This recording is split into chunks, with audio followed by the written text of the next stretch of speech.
funeral service of the former permanent secretary, Mr. Opika Opoka Hector, which was at Christ the King. It was supposed to have ended before 11, but it dragged on. I sent a message to the National Public Secretary to inform him that I would be late. Nevertheless, we wish to apologize.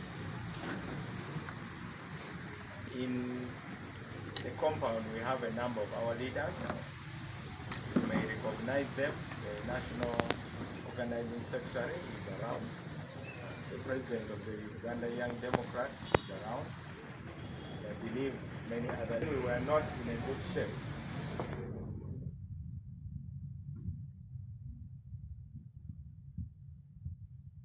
For three reasons. Number one,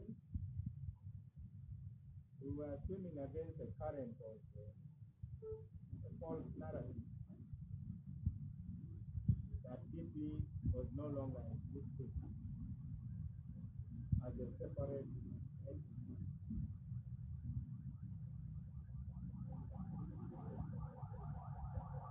Many of our leaders, particularly in the central region of Buganda, spent more than 3 years telling the voters that DP had been sold. that DP does not exist as a separate political party. That the president of DP had joined the NRM. And they repeated that for 3 years. No wonder when they went to contest on the DP ticket, they lost the election badly. Now that is what they call self-inflicted injury. So we had that false narrative we were dealing with. Number two, we went in with no money.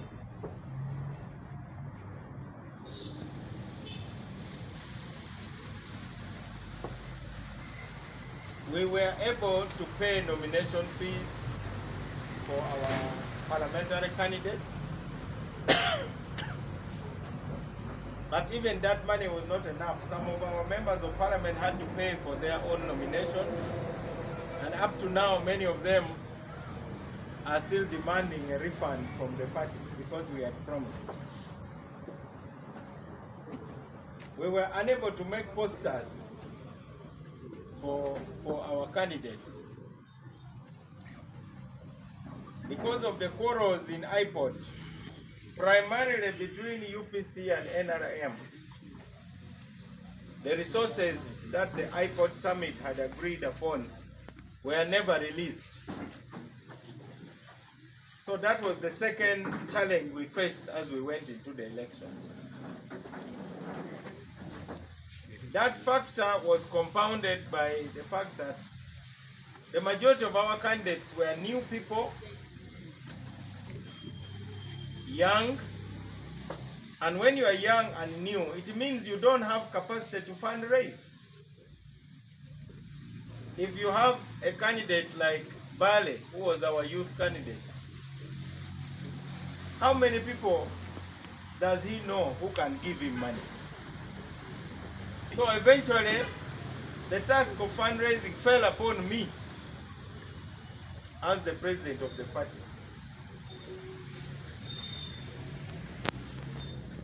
To try and raise money through connections, but still, I don't think we raised even 20% of the money we needed.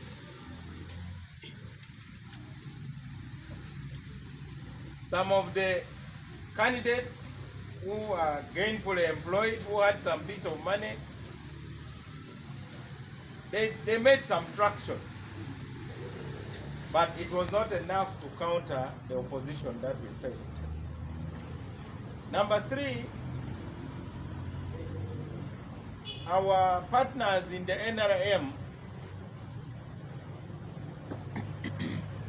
largely treated our DP candidates as negative forces instead of partners.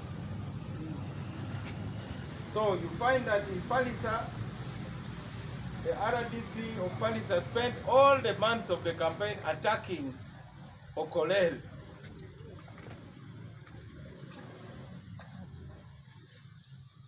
And yet, in principle,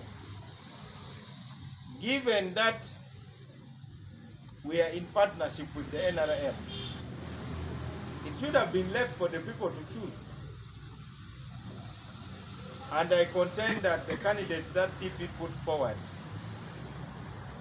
in most constituencies were far better than the NRM candidates.